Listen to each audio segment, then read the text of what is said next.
Olá! Como o canal Quem Cuisina Hoje, vamos fazer uma volta ao mundo em receitas fáceis de realizar, saudáveis e menos saudáveis, mas que podem te salvar da larica também. Receitas salgadas ou doces, com sabor e misturas inesperadas, sempre aprovadas e que vão te deixar com sabor na boca. Hoje vamos para a sueca com a receita da batata selbach ou batata sueca. Alors, vamos precisar por isso de batatas, evidentemente. Escolha do mesmo tamanho no menu de cozinhar, vai ser bem mais fácil. Você vai precisar também de varas ou lápis para ajudar a cortar as batatas. E depois você escolhe o que você tem na geladeira. Eu peguei um pouquinho de parmesão, de cebola roxa, de bacon, pimentão, mozzarella, e a gordura.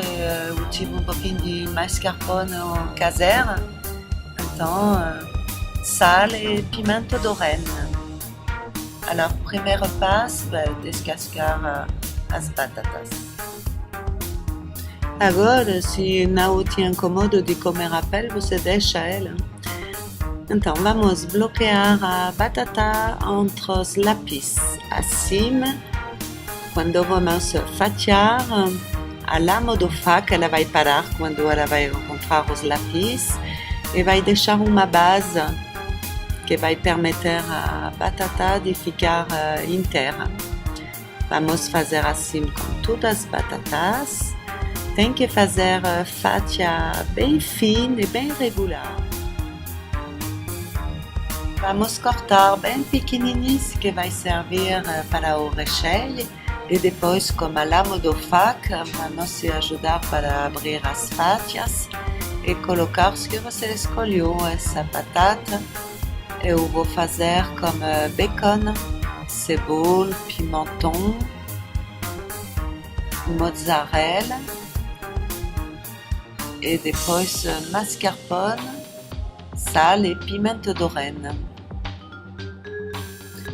Tem que fazer com delicadeza para não quebrar a batata.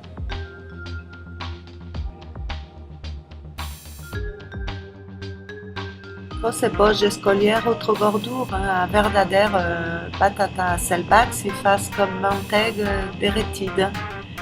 Agora, você pode também utilizar creme de ricota, Philadelphia, queijo cremoso.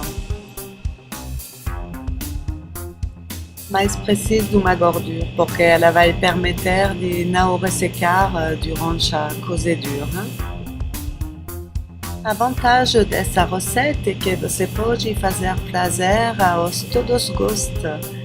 Quem quer de presunto, de bacon, salame, pepperoni, ou outro que quer só vegetariano, com um pouquinho de pimentão, cebola, queijo.